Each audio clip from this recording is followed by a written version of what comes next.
Our job's the same. That's we've never how badly we wanted to win the conference championship, how bad we want to win the tournament, how badly we want to. It's all the same as far as that's the magic of what these guys and the way these guys have approached it. They they've wanted to win every game the same way, and they competed that same way. Our mission's the same. Our job is the same. It's business as usual with these guys, and the way they've approached their business all year long has been just tremendous. How they compete and how they fight every night, and so in that aspect, you don't want to make. I mean, we don't expect a Bob Beeman effort. We don't want a Bob Beeman effort. We need to do our jobs. Now we got to play really, really good, and they know that. But that's no different than to win the Mountain West championship game or any of those. So our job is the same, and for us, we approach it as business as usual. Coach, Austin White with the Portland Tribune. Obviously Abu came over from Oregon. What was it about his game that you wanted at Boise State, and has he kind of met or exceeded those expectations that you had for him? Well, that's almost a rhetorical question with how good he's been and how he's.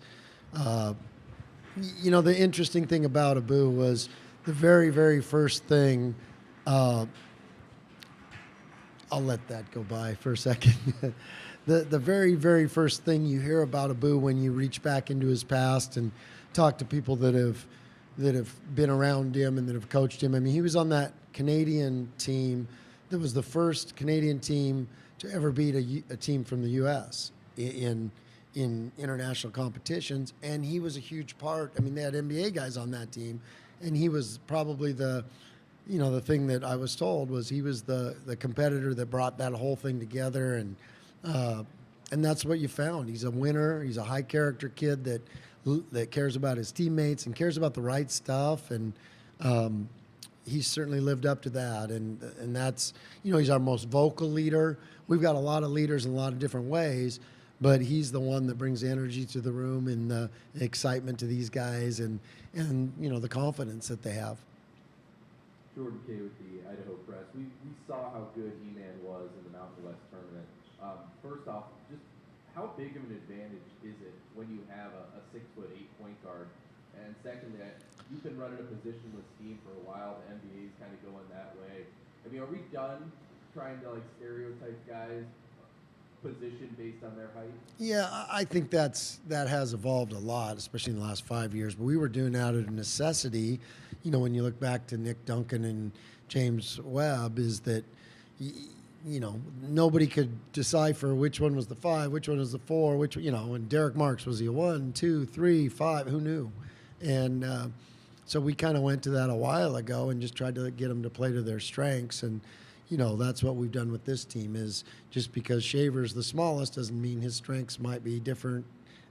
Sometimes it's the 2, sometimes it's 1, and we just try to let these guys and have our system play to what they do really, really well. And one of the things I saw with E-Man is he does gain some advantages with his size throughout the year of, some of those late shot clock shots. I don't know if you had a smaller guard, if they even get those off, that he's been able to make for us. Some of those challenges in the championship game, he challenges that last shot and he's 6'8". That makes a difference than, a 6-footer challenging that shot. So there is an advantage to having those guys that are long and athletic, and I think that's where his versatility helps us so much. Leon, Brian Hamilton from The Athletic. Jalen Duren doesn't look like a freshman physically. Are there ways that he plays, though, at this point that aren't freshman-like either? I don't think they're freshmen at this time of year. That's what we've always said. When a guy's getting a lot of minutes and a guy's getting a lot of experience, they're no longer freshmen when it comes to March and even February. They've had. The freshman year's kind of gone. They know the system. And you look at the way he's playing. I mean, his last month has been amazing. He certainly doesn't physically look like a freshman, but now his game, doesn't resemble anything close to any freshman, at this time of year. Jay Tuss, KTV. Leon, I know that Derek Marks and Abu Kigad are different players, but when you peel back the curtains and look at their competitive drive and those types of things that are intangibles, Do you mirror any similarities between the two? Yeah, and the other one I throw into that is from my days at Gonzaga, Jeremy Pargo. You could be. I always tell the stories about Jeremy. You could be having the roughest, toughest days. You could have lost a game. You could have been down in the dumps. No matter who you are, whether you're a player or coach, and you'd show up to the gym and you're like, oh, good, I get to hang out with Jeremy today. And Abu's the same way. He doesn't, he's just got a great positive attitude, and it's just infectious to the rest of the team. And I just love being around guys like that.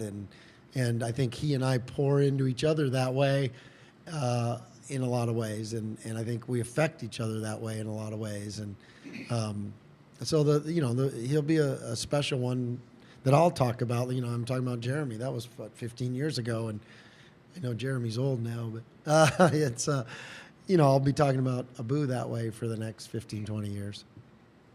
Mike Prater, KTIK Radio. Leon, as you continue to build this program, what would the first win in NCAA history mean to this program? How could you capitalize on that and continue to build this program? Like I said, it's one of those things that, in a month or in 2 weeks or in 3 weeks, you talk about, no, that was great, and it's another thing you can put up on your walls and all that stuff. But right now, that's not at all our focus. It's awesome, and this is the greatest, like you've heard me say it a lot, this is the greatest sporting event in the world, and we get to be part of it, and a win means everything, but that's really not our focus. Is our mission and our jobs, and that's our focus. Now, in a month or in weeks or whatever, we'll look back on it and go, those are neat accomplishments, and we always love those milestones. I've said it since I got to Boise. Milestones are great. We don't dwell on them, but they're great because that means you're accomplishing things, and that's what this group has been able to do, no doubt.